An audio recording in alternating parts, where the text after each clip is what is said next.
अपन देख लेते हैं अभी किसके बारे में, यहाँ देख लेते हैं सिलेबस जो आपकी सीबीएसई बोर्ड आरबीएसई बोर्ड द्वारा निर्धारित किए गए हैं।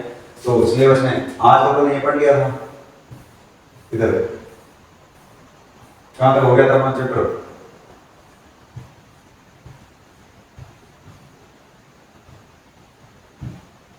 अपना मानव नेत्र रंग बिरंगा संसार जो आपको दिख रहा है, मानव नेत्र रंग बिरंगा संसार, ये आपका चैप्टर हम ये चीज पढ़ रहे थे।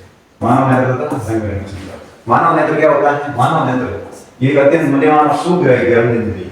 सुग्राही का मतलब प्रकाश की किरणों को ग्रहण करने वाली और उसको क्या करने वाली, ये अद्भुत संसार को हमारे चारों ओर रंगों को देखने के योग्य बनाती है।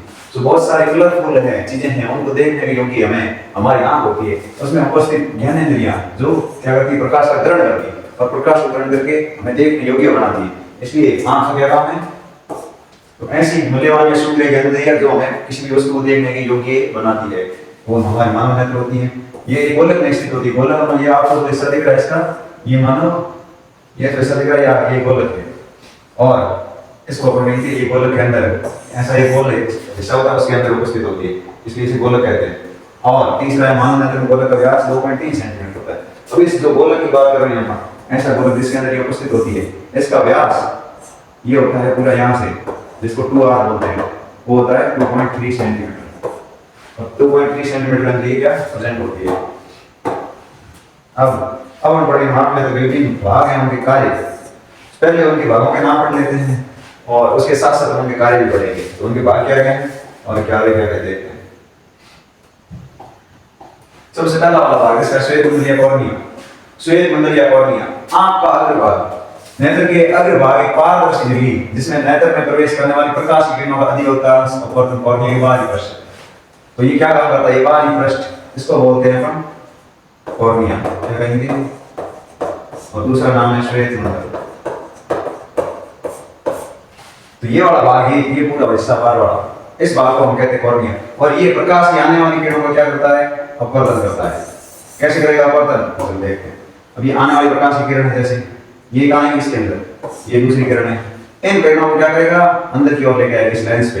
ये तीसरी किरण आ रही है, ये तीन किरण आ गई, इन किरणों को इस लेंस पे फोकस करेगा ऐसे इस तरीके से। तो इसका काम क्या है? प्रकाश की किरणों को अपवर्तन करना। ये किरणें क्या हो रही है? अपवर्तित। काम किसका है? श्वेत मंडल या कॉर्निया का। और ये इसका जो बाहरी पृष्ठ है वो ये काम करता है। अब आगे देख लेते हैं। अब दूसरा लेंस जो इसका ये वाला भाग है इसको बोलते हैं उत्तल लेंस। उत्तल लेंस ये क्या काम करता है? ये उत्तल लेंस से प्रकाश को रेटिना पर विसरित करता है। इस वाला भाग को कहते हैं रेटिना या दृष्टिपटल। इस भाग पर प्रकाश को विसरित करता है तथा एक रेशेदार जेलीवाला पदार्थ का बना होता है। लेंस केवल विभिन्न दूरी पर रखी वस्तुओं को रेटिना पर फोकसित करता है। इसकी आवश्यक फोकस दूरी में सूक्ष्म समायोजित करता है और ये जेलीवाला पदार्थ का बनाता है। अब सबसे पहला काम है प्रकाश को रेटिना पर विसरित करना। इस लेंस का काम है यहाँ से कोई भी किरण आएगी इसके ऊपर, उसको यहाँ पे विसरित करेगा। क्या करेगा? कोई भी किरण आई इस पे, ये तो ये इस किरण को कहाँ ले जाएगा? दृष्टिपटल पे, ताकि वहां से क्या बने? तस्वीर बने और आप देखे। तो ये तो रेटिना पर ये यहाँ आ रहा है अभिसरण, क्या हो रहा है? अभिसरण या अभिसरित। दूसरा काम क्या है? ये एक रेशेदार जेलीवाला बना होता है, ये विभिन्न दूरी पर रेटिना को फोकसित करता है और सूक्ष्म समायोजित। अब यहाँ से जो किरणें आ रही है इनका थोड़ा सा सूक्ष्म मात्रा में समायोजित करके किरणों को रेटिना पर ले जाएगा। सबसे पहले हम इस नेत्र का आकार देखते हैं। ये किसका बना होता है? ये जेलीवाला पदार्थ का बना होता है। दूसरा इसका काम क्या है? आने वाली कौन सी प्रकाश किरणों की किरणों को अभिसरित करेगा दृष्टिपटल पे और ये किरणें दृष्टिपटल पे ग्रहण कर ली जाएगी रेटिना द्वारा। तो इन किरणों को थोड़े बहुत डायरेक्शन चेंज करके ये इसमें सहायता करता है।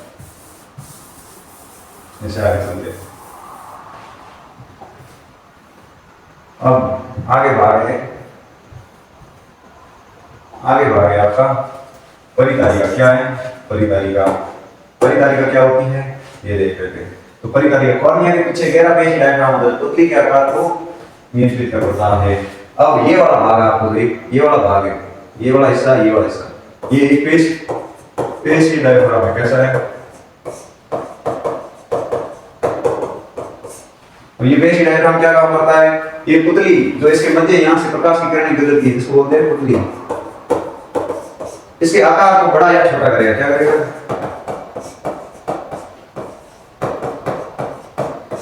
बड़ा या छोटा करता है। तो इसका काम है इसका परितालिका का। और उसके बाद आ जाती है आपकी पुतली। पुतली क्या है? पुतली आंखों पर इसका प्रकाश की मात्रा नियंत्रित करती है। जो पुतली है, ये वाले जो प्रकाश की मात्रा है,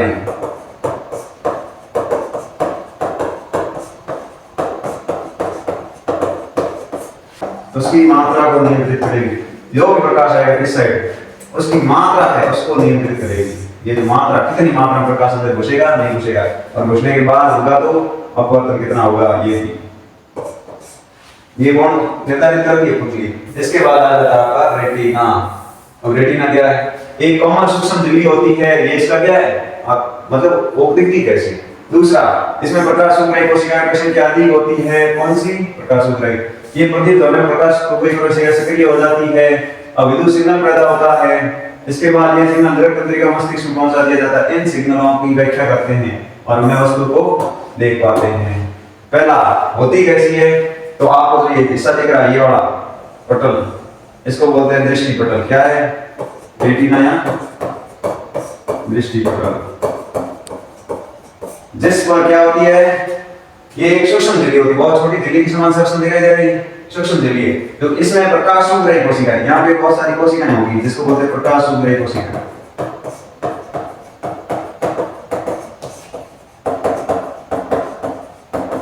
ये प्रकाश सूक्ष्म कोशिकाएं इस दृष्टि पटल के अंदर होती है। वो प्रकाश सूक्ष्म कोशिकाएं क्या करेगी? जब इस पे कोई भी प्रकाश पड़ेगा या प्रकाश की किरण पड़ेगी, तो ये प्रकाश की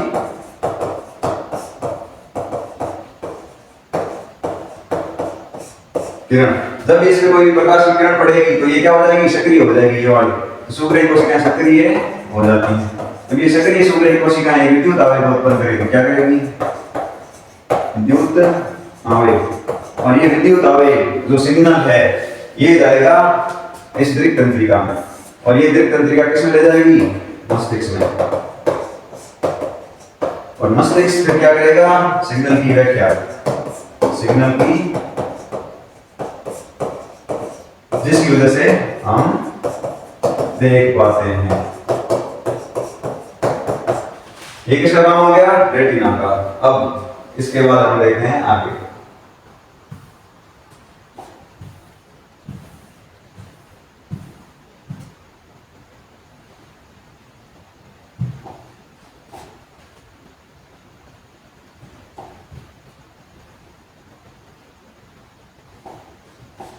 अब आ जाता है आपके दूर बिंदु। दूर बिंदु का मतलब हो गया आंखों के द्वारा अपन कितनी दूरी तक देख सकते हैं, वो हो गया दूर का बिंदु। उस जिसको बोलते हैं फॉर पॉइंट, फॉर या फार पॉइंट। तो ये फॉर पॉइंट क्या होता है? वह दूरतम बिंदु, वह अधिकतम दूरतम बिंदु तो कोई नेत्र वस्तु सुस्पष्ट देख सकता है, नेत्र का दूर बिंदु कहलाता है। यह दूरी अनंत होती है। पहला तो जैसे आंख है आपकी, इससे क्या निकलता है? आपके दृष्टि, प्रकाश की किरणें आती है, वो तुरंत अनंत से आ रही है। अनंत से क्या आ रही है? प्रकाश की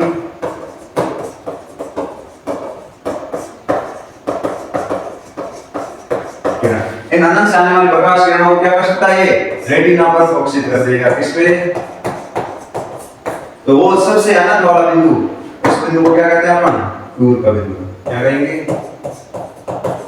जैसे मान लो ये वो बिंदु से आ रही है, ये वो बिंदु से, ये वो बिंदु से, तो ये सारे क्या है? दूर के बिंदु। तो वो दूर का बिंदु जिसकी वजह से हम क्या है? देख दूर, वह दूर का बिंदु जिससे, वह दूर का बिंदु जिसकी सहायता से हम पता लग जाते हैं कि नेत्र की अपनी स्पष्ट दृष्टि कितनी है। क्या है? सुस्पष्ट दृष्टि कितनी है। और किसकी? नेत्र की। और होती कितनी है?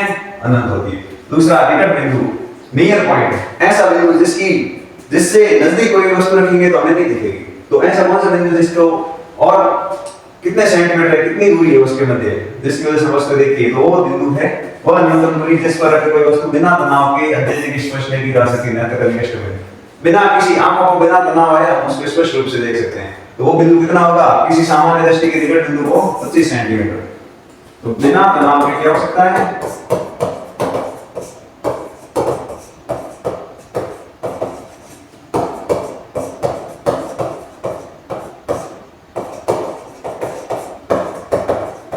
वस्तुओं को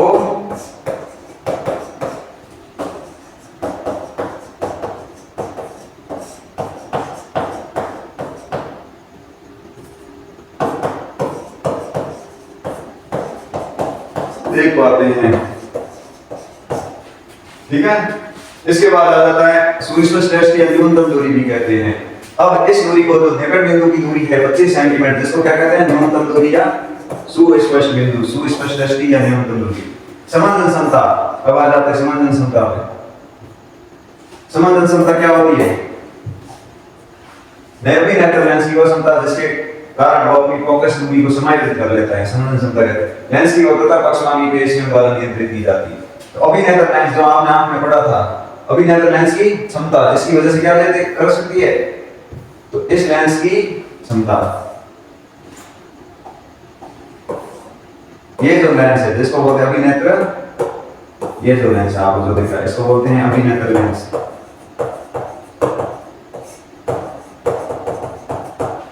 की क्षमता, इस अभिनेत्र लेंस की वो क्षमता जिससे ये आने वाली प्रकाश किरणों को क्या कर सकता है, अधिकतम प्रकाश किरणों को क्या कर सकता है, फोकस कर सकता है। यहाँ क्या करना, फोकसित करना। अभिनेत्र लेंस की क्षमता जिसके कारण से वो आने वाली प्रकाश किरण को फोकसित करता है, क्या कहलाती है, समंजन क्षमता कहलाती है। आप ये समंजन क्षमता क्या होती है, दोबारा देख लेते हैं। समंजन क्षमता क्या, अभिनेत्र लेंस की वो क्षमता जिसके कारण ये आने वाली प्रकाश की किरणें जो इस लेंस पे, अभिनेत्र लेंस पे आएगी, इनको क्या कर देता है, यहाँ पे फोकसित करेगा। जितनी किरणें आएगी उनको सबको एक बिंदु पर फोकसित कर लेगा, जो दृष्टि प्रकट को होता है दिखाई दे। हम आगे बढ़ते इसके आगे। अब ये समंजन क्षमता किसके द्वारा नियंत्रित होगी, तो लेंस की वक्रता। लेंस किस प्रकार का, इसकी एक तो ये वाली, दूसरा ये वाला। अब ये वक्रता कितना है, तो लेंस की वक्रता पक्षगामी पेशी द्वारा नियंत्रित की जाती है। तो इसके ऊपर जो भी पेशी लगी होगी इसको होल्ड करने के लिए, और इसके ऊपर इनका नाम होगा पक्षगामी पेशियां। ये पक्षगामी पेशियां इनको क्या करेगी, नियंत्रित करेगी। ये पक्षगामी पेशियां, ये वाली पक्षगामी पेशी, ये वाली पक्षगामी पेशी, इन पक्षगामी पेशियों द्वारा क्या होगा, नियंत्रण।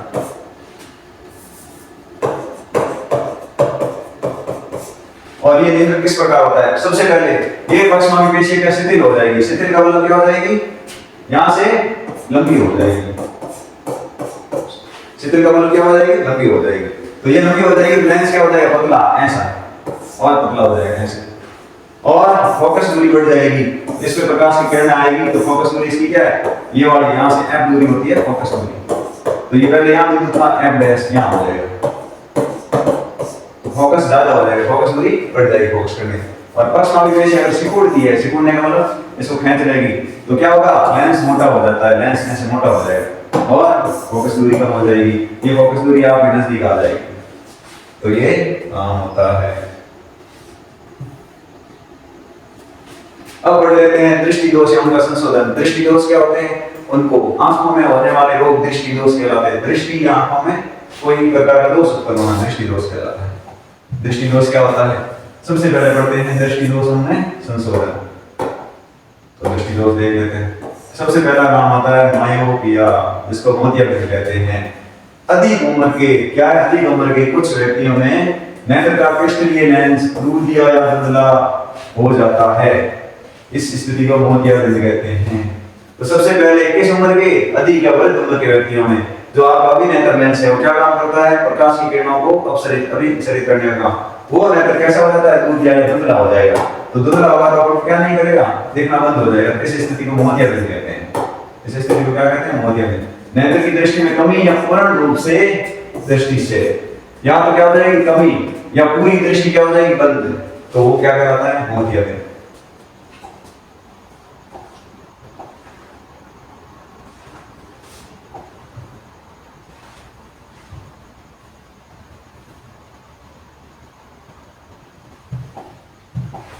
क्या हो जाएगा, मोतिया बिंदु। अब मोतिया बिंदु जो आपका अभिनेत्र लेंस क्या हो जाता है, दूध या धुंधला, उसको अपन क्या कर सकते हैं, दृष्टि को वापस ला सकते हैं। और किसके द्वारा, सर्लेसी के साथ। तो ये क्या होगा, सर्जरी द्वारा अभिनेत्र लेंस को बदला जा सकता है।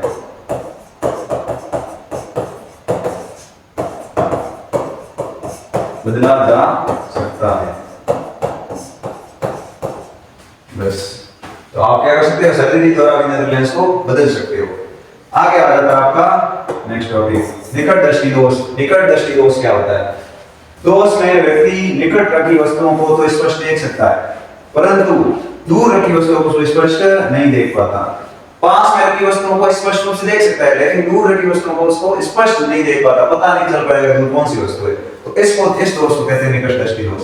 ऐसे दोष व्यक्ति का दूर बिंदु अनंत पर ना होकर नेत्र के पास आ जाता है। मान लो ये आपकी नेत्र है, इसका दूर बिंदु क्या था, अनंत, जैसे वो बिंदु था। अब इस प्रकाश की किरण क्या आ रही थी, सीधी। अब क्या होता है, इस दूर बिंदु नेत्र के पास आ जाता है। मान लो अब किरणें ये यहां तक दिखता है इसको, तो ये किरणें आ रही है इस पे, तो इसका दूर बिंदु क्या हो गया, गायब हो गया। तो यहां तक की वस्तुएं इसकी दिखेगी, यहां तक। इस वजह से क्या हो जाएगा, पास पे दूर का बिंदु पास आ जाएगा। इस वजह से दोष उत्पन्न होगा, जिसको बोलते हैं निकट दृष्टि दोष। आगे देखते हैं। अब दोष उत्पन्न होने का क्या कारण है, पहला दोष उत्पन्न होने का कारण क्या है, अभिनेत्र की लेंस की वक्रता का अत्यधिक हो जाना। एक तो पहले बोले जैसे अभिनेत्र लेंस कितनी थी, इसके बाद इसकी वक्रता और बढ़ जाती है ऐसे। तो ये क्या है, वक्रता में वृद्धि होना।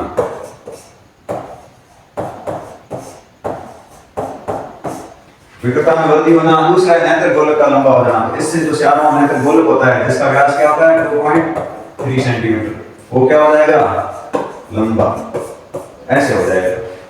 इस प्रकार की दृष्टि क्या कहलाती है। इसके बाद आगे निवारण क्या है, किस प्रकार से इस निकट दृष्टि दोष को दूर किया जा सकता है। तो आइए पहला चित्र देखते हैं। इसको अवतल लेंस द्वारा अपन ऐसे एक अवतल लेंस लगाएंगे, इसकी सहायता से अपन उस निकट दृष्टि दोष का निवारण कर सकते हैं। तो सबसे पहले क्या है, निकट दृष्टि दोष का नेत्र का दूर का बिंदु। अब अगर किसी को दोष हुआ है तो इसका क्या है, दूर का बिंदु ये हो जाएगा, अनंत से वाली किरणें क्या होगी, दिखनी बंद हो जाएगी अनंत तक, और यहाँ बिंदु आ जाएगा, ये वाली किरणें फोकसित होगी नहीं। अब निकट दृष्टि दोष युक्त नेत्र, निकट दृष्टि दोष युक्त नेत्र में अगर किरणें अनंत से आएगी तो वो क्या होगी, इस रेटिना है, रेटिना से पहले फोकसित हो जाएगी।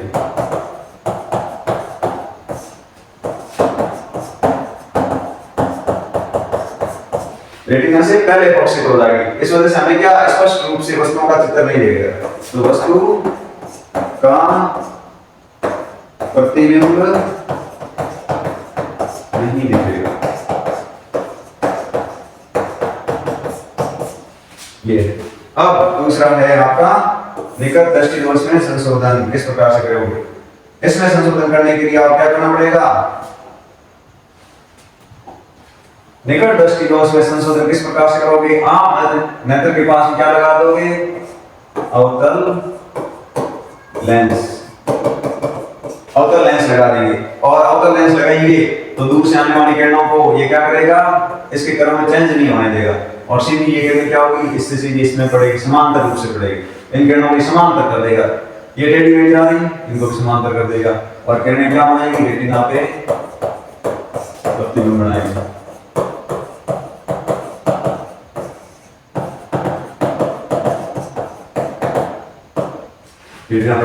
इस प्रकार से हम क्या कर सकते हैं, इस दोष का निवारण। अब आगे बढ़ते हैं। अब पढ़ते हैं दीर्घ दृष्टि दोष, जिसको दूर दृष्टि दोष भी कहते हैं। इसका नाम है दीर्घ दृष्टि दोष या दूर दृष्टि दोष। क्या होता है दूर दृष्टि दोष, कोई व्यक्ति दूर की वस्तुओं को स्पष्ट देख सकता है, दूर की वस्तुएं उनको तो क्या कर सकते हैं, आसानी से देख सकता है, लेकिन निकट या पास की वस्तुओं को स्पष्ट रूप से नहीं देख पाता है। तो ऐसे दोष युक्त व्यक्ति का निकट बिंदु सामान्य बिंदु से क्या हो जाता है, दूर हट जाएगा। निकट बिंदु कितना था, 25 सेंटीमीटर, इससे क्या हो जाएगा, दूर। तो अगर किसी का निकट बिंदु 25 सेंटीमीटर था तो उससे क्या हो जाएगा, 25 सेंटीमीटर से बढ़ जाएगा, दूर हटेगा, बढ़ेगा। और दूर हट जाने का मतलब है जो पहले ना आपको उसके नजदीक रखी हुई दिखी थी, अब उसको और नजदीक रखने पर भी आप वो उस दिशा से नहीं दिखेगी। जैसे क्या होगा, इस निवारण के लिए हम किसका इस्तेमाल करते हैं? उत्तल लेंस। इसके निवारण, इसके संशोधन के लिए हम उत्तल लेंस का उपयोग करते हैं। तो दूरदृष्टि के लिए हम किसका? दूरदृष्टि दोष, निकट दृष्टि दोष। दूरदृष्टि दोष निवारण के लिए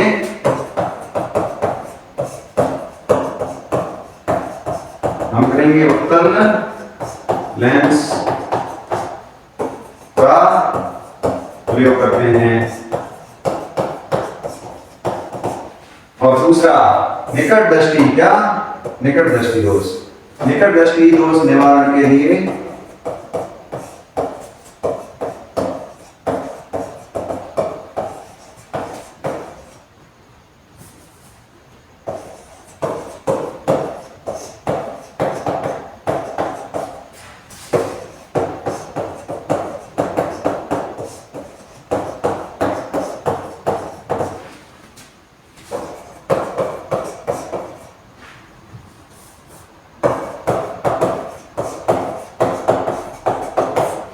दोनों नाम इंपॉर्टेंट है। कौन से? एक तो उत्तल लेंस और दूसरा उत्तल लेंस। किस किस के लिए? एक तो है दूरदृष्टि दोष, ये वाला, और दूसरा निकट दृष्टि दोष। लेकिन निवारण के लिए किसका प्रयोग करेंगे? देखो, दूरदृष्टि दोष में निकट बिंदु, ये निकट का बिंदु है, ये क्या हो जाएगा? आपके यहाँ पे निकट बिंदु था। और दीर्घदृष्टि दोष युक्त नेत्र, अब बिंदु यहां आना चाहिए, इसका बिंदु क्या हो गया? ये निकट बिंदु था, अभी हटके यहाँ बिंदु आ गया, और किरण कोई भी यहाँ से निकल रही है पास में रखे वस्तु, और क्या बन रहा है? प्रतिबिंब। यहाँ पे क्या बन रहा है? प्रतिबिंब। बनना आना चाहिए था यहाँ पे, यहाँ पे नहीं बनेगा, वस्तु दिखेगी नहीं, टकराएगी किरणें। अब ये क्या होगा? दीर्घदृष्टि दोष का संशोधन। आपने क्या लगा दिया? उत्तल लेंस। यहाँ से आने वाली किरणें क्या होगी? इससे इसका कर्व बदल जाएगा और इसको फोकसित कर देगा, फोकसित कर देगा। तो किसमें निवारण हो जाएगा? दूरदृष्टि दोष में।